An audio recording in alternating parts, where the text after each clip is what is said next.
Hello everyone, I am Jyoti Jha and welcome to NCERT the mind. तो आज हम लोग पढ़ेंगे अरिहंत वर्कबुक क्लास 6 हिंदी का चैप्टर 12 संसार पुस्तक है। तो चलिए पढ़ना स्टार्ट करते हैं। आप भी अपना वर्कबुक निकालिए और मेरे साथ साथ बनाना स्टार्ट कीजिए। और अगर आपके पास वर्कबुक नहीं है तो लिंक मैंने डिस्क्रिप्शन बॉक्स में डाल दिया है, आप वहाँ जाके इसे खरीद सकते हैं। तो चलिए पढ़ना स्टार्ट करते हैं। चैप्टर 12 है संसार पुस्तक है। ठीक है। अति लघु उत्तरीय प्रश्न। पाठ के रूप में प्रस्तुत पत्र किस स्थान से लिखा गया है? तो इलाहाबाद से। लेखक पत्र में कहाँ की कथाएं लिखा करते थे? तो दुनिया और दुनिया की छोटी बड़ी देशों की। ठीक है। प्राचीन काल में कोई जानदार चीज पृथ्वी पर क्यों नहीं रह सकती थी? क्योंकि धरती बेहद गर्म थी। किस भाषा को सीखने के लिए हमें सर्वप्रथम क्या सीखने की आवश्यकता होती है? तो उसके अक्षर। यदि चट्टान को तोड़ा जाए तो उसके टुकड़े कैसे होंगे?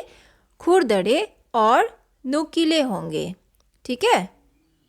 इसके बाद है लघु उत्तरीय प्रश्न। दुनिया के हाल से परिचित होने के लिए हमें किन किन बातों का ध्यान रखना पड़ेगा?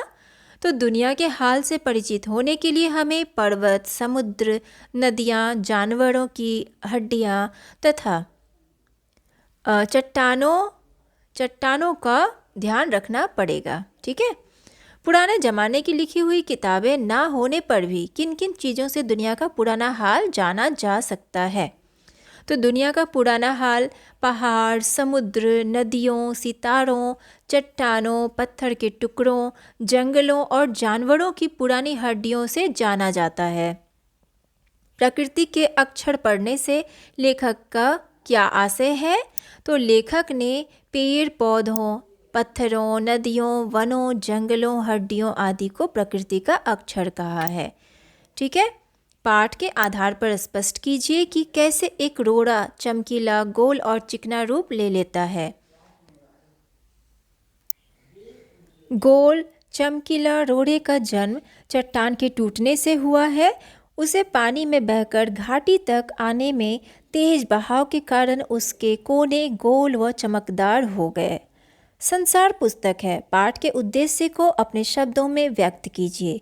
तो इस पाठ में यह शिक्षा दी गई है कि धरती का इतिहास जानने के लिए इस पर बसी सभी जातियों का और सभी देशों का इतिहास जानना चाहिए। दीर्घ उत्तरीय प्रश्न। लेखक ने लाखों करोड़ों वर्ष पुरानी धरती के बारे में क्या बताया है? तो लेखक ने बताया कि लाखों करोड़ों वर्ष पहले एक समय ऐसा था जब यह धरती बेहद गर्म थी और इस पर कोई जानदार चीज़ नहीं रह सकती। उन्होंने यह भी बताया कि उस समय पहाड़ों और जानवरों की हड्डियों को गौर से देखकर पता किया गया था कि पहले क्या था। ठीक है। क्या आप इस बात से सहमत हैं कि संसार एक पुस्तक है? यदि हाँ तो क्यों? कारण सहित विस्तार से वर्णन कीजिए। तो ये आपको खुद ही लिखना है कि संसार पुस्तक है तो क्यों है। ठीक है। निम्नलिखित गद्यांशों को ध्यानपूर्वक पढ़िए। ध्यानपूर्वक पढ़कर पूछे गए प्रश्नों के उत्तर लिखिए। तो मुझे मालूम है कि इन छोटे छोटे खतों में बहुत थोड़ी सी बातें ही बतला सकता हूँ, लेकिन मुझे आशा है कि इन थोड़ी सी बातों को भी तुम शौक से पढ़ोगी और समझोगी कि दुनिया एक है और दूसरे लोग जो इसमें आबाद हैं हमारे भाई बहन हैं। जब तुम बड़ी हो जाओगी तो तुम दुनिया और उसके आदमियों का हाल मोटी मोटी किताबों में पढ़ोगी। उसमें तुम्हें जितना आनंद मिलेगा उतना किसी कहानी या उपन्यास में भी ना मिला होगा। ठीक है। उसके बाद देखिए इसमें प्रश्न है कि उपरोक्त गद्यांश में लेखक ने खतों की किस सीमा का उल्लेख किया है? तो लेखक ने खतों की बहुत थोड़ी सी बातों की सीमा का उल्लेख किया है। ठीक है। लेखक के अनुसार दुनिया के विभिन्न हिस्सों में रहने वाले लोगों से हमारा क्या संबंध है? तो लेखक के अनुसार वे हमारे भाई बहन हैं। लेखक ने मोटी मोटी किताबों में क्या पढ़ने की बात बताई है? तो दुनिया और उसके आदमियों के हाल की बात बताई है। खत शब्द किस भाषा का है? किस भाषा का? तो उर्दू। टिक लगाएंगे। आशा का विपरीतार्थक शब्द क्या है? निराशा। ठीक है। तुम जानती ही हो कि यह धरती लाखों करोड़ों वर्ष पुरानी है और बहुत दिनों तक इसमें कोई आदमी ना था। आदमियों से पहले सिर्फ जानवर थे और जानवरों से पहले एक ऐसा समय था जब इस धरती पर कोई जानदार चीज़ ना थी। आज जब यह दुनिया हर तरह के जानवरों और आदमियों से भरी हुई है, उस जमाने का ख्याल करना भी मुश्किल है जब यहाँ कुछ ना था। तो आज के इस ज़माने का ख्याल करना भी मुश्किल है जब इस धरती पर कोई जानदार चीज़ ना थी। ठीक है, हमारी धरती कितने वर्ष पुरानी है? तो लाखों करोड़ों वर्ष पुरानी। आदमियों से पहले इस धरती पर कौन थे? जानवर। उपरोक्त गद्यांश में जानदार चीज़ का क्या अर्थ होगा? क्या होगा? तो सजीव वस्तु। टिक लगाएंगे। ख्याल करना का आशय क्या है? सोचना। टिक लगाएंगे। बहुविकल्पीय प्रश्न। लेखक ने संसार पुस्तक है नामक पत्र किसे लिखा था? तो इंदिरा को।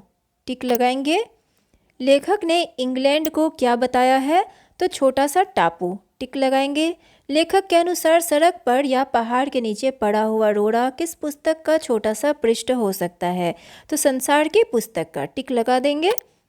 छोटे छोटे बच्चे किसके घरौंदे बनाते हैं? किसके? तो बालू के घरौंदे। ठीक है, टिक लगाएंगे। निम्नलिखित वाक्यों में सही के सामने सही तथा गलत के सामने गलत का चिन्ह लगाइए। तो पाठ के रूप में प्रस्तुत पत्र मसूरी भेजा गया था। सही। टिक लगाएंगे। वैज्ञानिकों के अनुसार एक समय यह धरती बेहद गर्म थी। सही। समुद्र से हमें दुनिया का पुराना हाल मालूम नहीं हो सकता है। गलत। चट्टानों की पुस्तक पढ़ने से पूर्व हमें प्रकृति के अक्षर पढ़ने की आवश्यकता है। सही। संसार पुस्तक है पाठ के रूप में लिखे गए इस पत्र का अंग्रेजी से हिंदी अनुवाद जवाहरलाल नेहरू ने किया है। गलत।